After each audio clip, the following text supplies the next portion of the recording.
On May 14th, in the quiet, tree-lined suburb of Oak Creek, Dr. Althea Cole, the newly confirmed director of the Central Intelligence Agency, was unlawfully detained while sitting in her own vehicle outside a community center. She was waiting to pick up her 10-year-old niece from ballet practice. Officer Rick Jennings of the Oak Creek Police Department, responding to a vague and racially coded call about a suspicious vehicle, escalated a routine welfare check into a full-blown constitutional crisis based on his own ingrained prejudices. He subjected the nation's highest-ranking intelligence official to condescending questions, illegal search demands, and the imminent threat of violent arrest.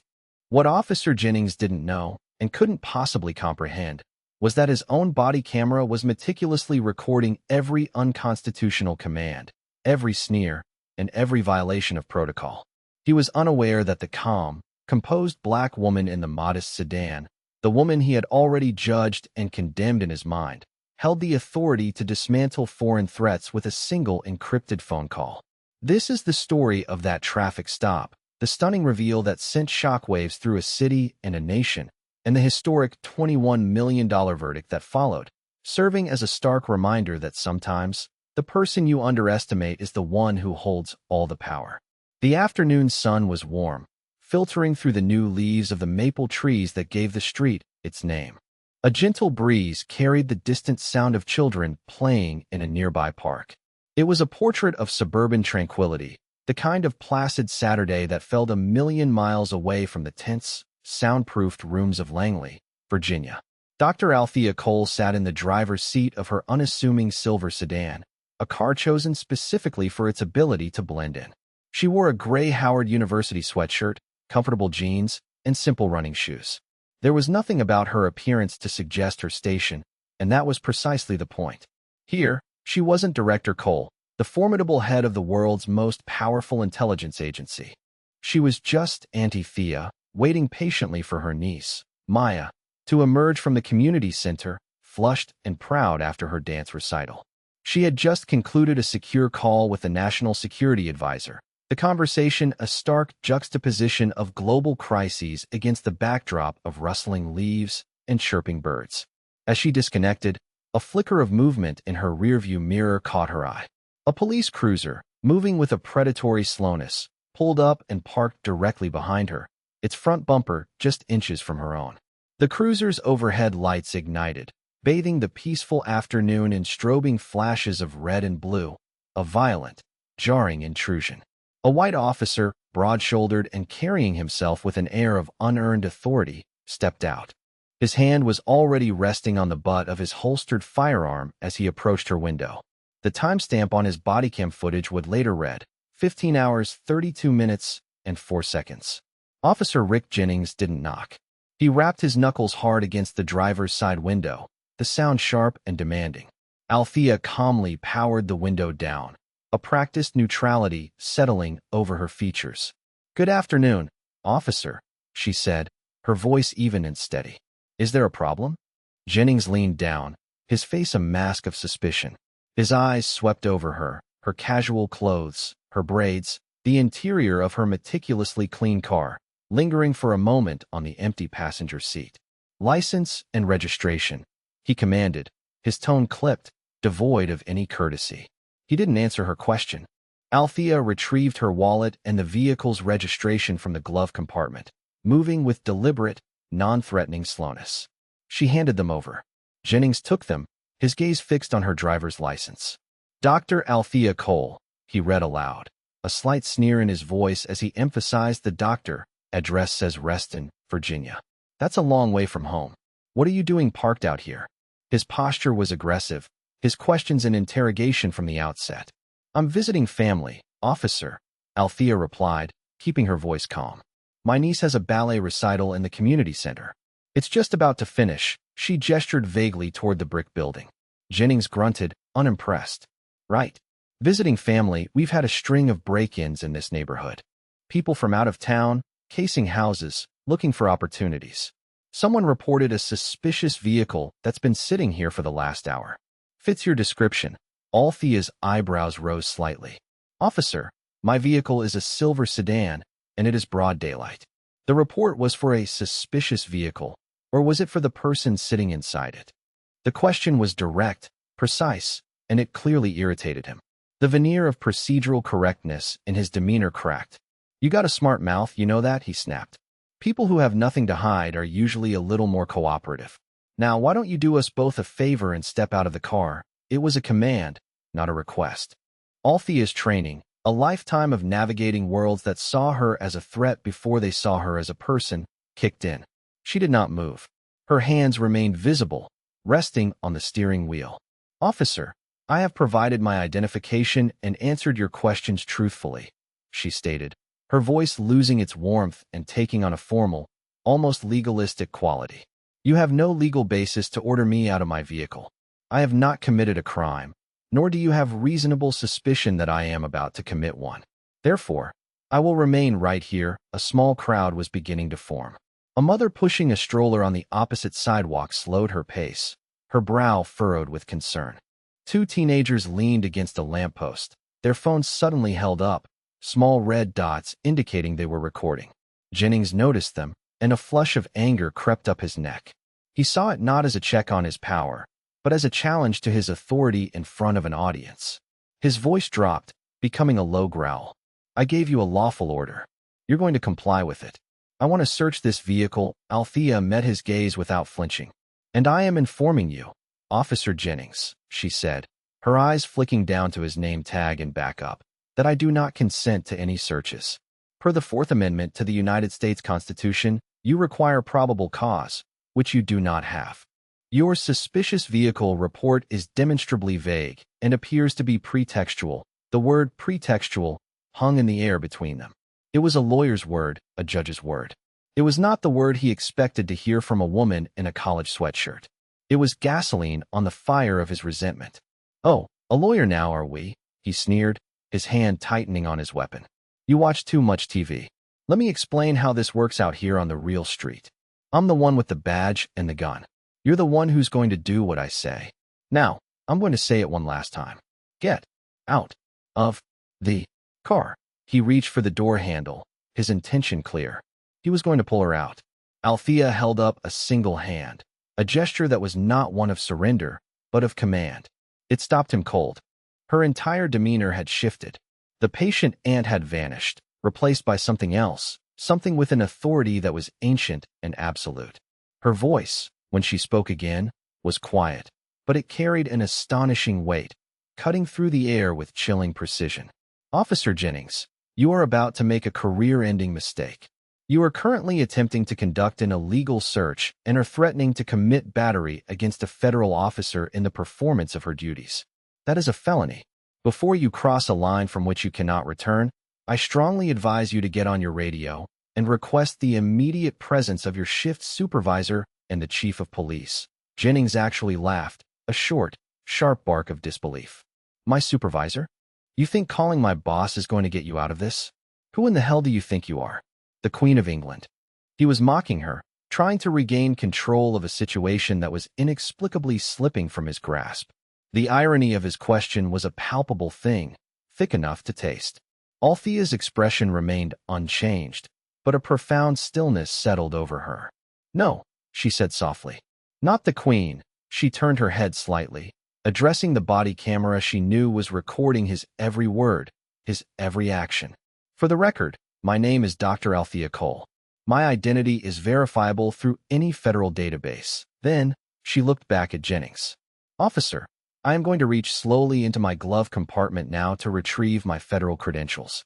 My hands will be visible at all times." She narrated her movements as if he were a skittish animal or a bomb that needed defusing. She retrieved a plain, black leather wallet. It was not flashy. It bore no ostentatious markings. She didn't flip it open with a dramatic flourish.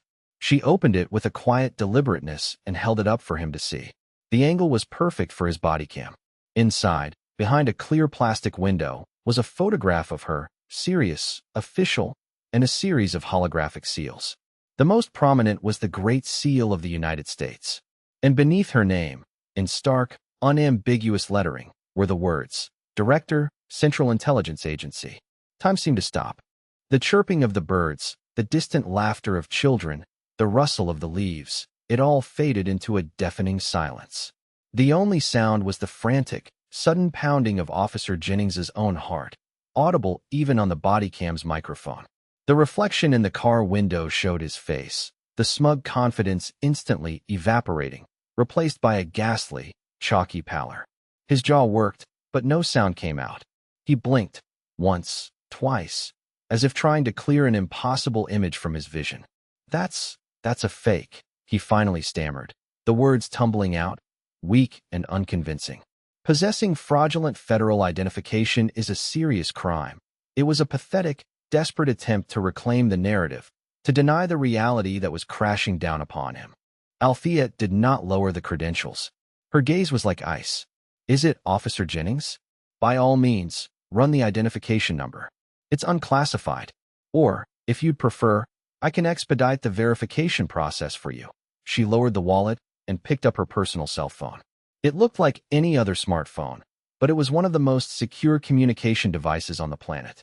With a few taps, she initiated a call. A voice on the other end answered instantly, professionally. "Director, how can I assist?" Althea's voice was pure steel, devoid of any emotion save for a cold, focused anger. "This is Director Cole. I have a Code 9 situation. I am at 1200 Maple Avenue, in Oak Creek. I am being unlawfully detained by an Officer Rick Jennings, badge number 714, of the Oak Creek Police Department. He is attempting an illegal search of my vehicle and has threatened me with physical violence. I need you to notify the Attorney General's office, the Director of the FBI, and dispatch a federal protective detail to my location immediately, and patch me through to Chief of Police Daniel Miller. On this line." Now, the effect of the one-sided conversation on Officer Jennings was devastating. Every word was a hammer blow, dismantling his world piece by piece. Attorney General, FBI Director, Federal Protective Detail. These were not concepts from television. They were being invoked, right here, on this quiet suburban street, because of him. The swagger, the arrogance, the racism, it all dissolved into raw, undiluted panic. His hands started to shake. "Ma'am, Director, please," he stammered, taking a step back from the car, his posture suddenly submissive, pleading. "There's been a terrible misunderstanding. I was just doing my job." The call came in. Althea ignored him, her attention fixed on her phone. "Chief Miller, this is Director Cole." "Yes, the Director of the CIA. I am currently being held at gunpoint by one of your officers. I suggest you get here. You have 2 minutes." She disconnected the call without waiting for a reply. The silence that followed was heavier than before. Jennings stood frozen, a man watching his own execution unfold in slow motion. Before his own chief could even respond, the wail of a different kind of siren sliced through the air. Not the familiar yelp of a local police car, but the deep, guttural moan of federal vehicles. 2 black, unmarked Chevrolet Suburbans came tearing around the corner, moving with impossible speed and precision. They screeched to a halt, boxing in Jennings's cruiser. 4 men in dark, impeccably tailored suits emerged before the vehicles had even stopped rocking. They moved with a fluid, lethal grace. They did not approach Althea's car. They surrounded Officer Jennings.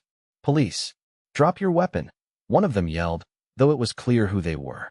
"Sir, step away from the vehicle and place your hands on your head," another commanded. The power dynamic had not just flipped, it had been annihilated.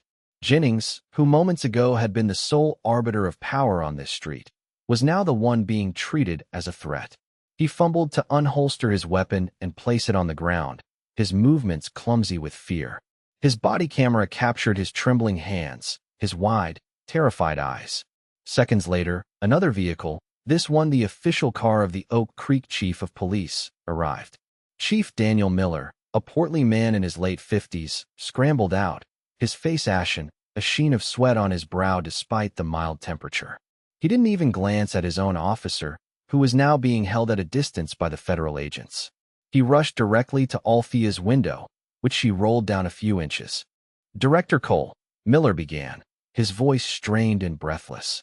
"Ma'am, on behalf of the entire Oak Creek Police Department, I am profoundly sorry. This is inexcusable. I have no words." Althea's gaze was unforgiving. "You'll find them, Chief.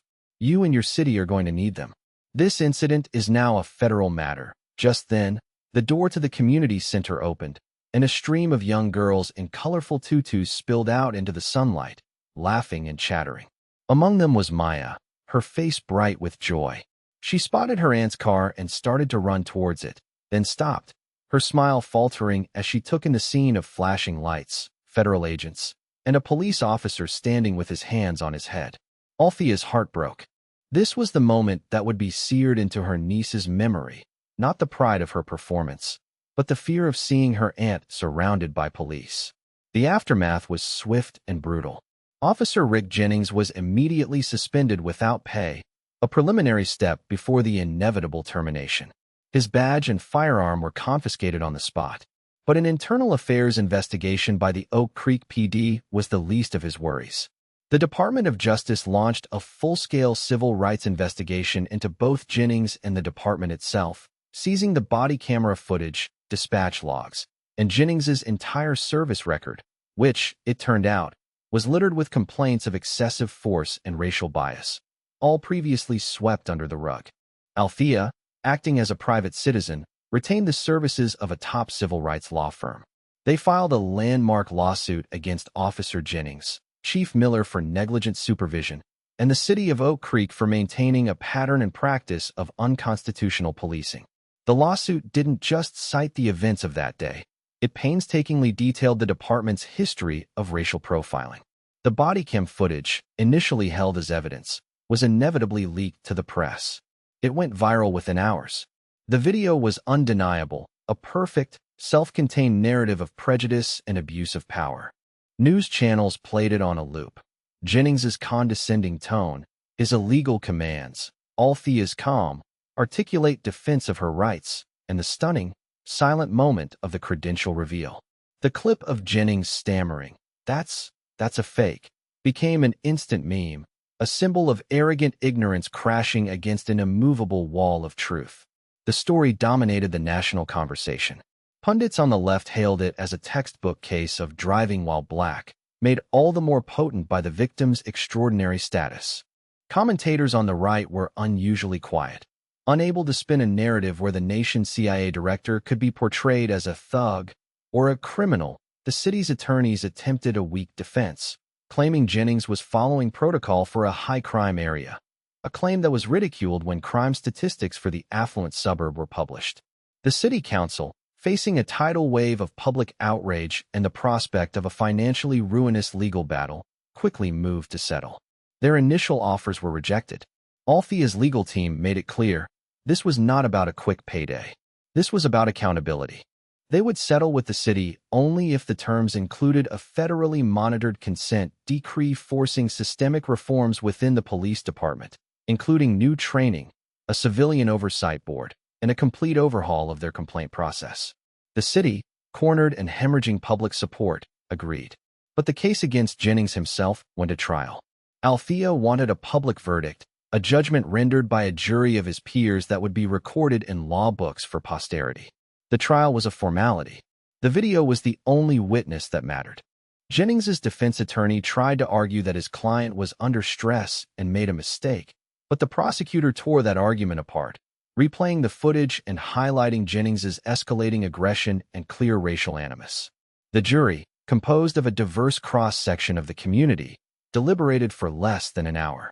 They returned with a verdict that resonated across the country. They found Jennings liable on all counts: unlawful detention, attempted illegal search, and violation of civil rights. They awarded Dr. Althea Cole $1 million in compensatory damages for the emotional distress and humiliation she endured. And then, to send a message that would echo through every police department in the nation, they awarded an additional $20 million in punitive damages. The $21 million verdict was a thunderclap. It was one of the largest ever awarded in a police misconduct case. Rick Jennings was fired, stripped of his pension, and criminally charged by the Department of Justice. He was effectively ruined, a pariah in the law enforcement community he had disgraced. The Oak Creek Police Department was forced into a painful, top-to-bottom reformation under the watchful eye of the federal government. In the weeks that followed, Dr. Althea Cole issued a single public statement. She announced that the entirety of the $21 million settlement would be used to establish a charitable foundation dedicated to providing legal aid for victims of police misconduct and funding scholarships for minority students pursuing careers in law and public service. Her statement concluded not with a note of triumph, but with a somber and powerful reflection. The events of that afternoon were deeply disturbing, but I was fortunate, she wrote. I was fortunate to have the resources, the knowledge, and the position to defend myself. The reality is that this happens every single day to Black men and women in this country who do not have a direct line to the Attorney General. It happens to factory workers, teachers, and students who are humiliated, intimidated, and abused by those sworn to protect them. My encounter with Officer Jennings became a national story because of my title. But the crime was not who he did it to. The crime was that he did it at all. This verdict is not for me. It is for every person who has ever been unjustly stopped, illegally searched, or treated as less than human because of the color of their skin. It is a reminder that accountability is possible, and that no one is above the law. Her words, like the video of the incident itself, went viral, a closing chapter on a story of injustice met with unassailable power, and a quiet promise that the fight for true equality was far from over.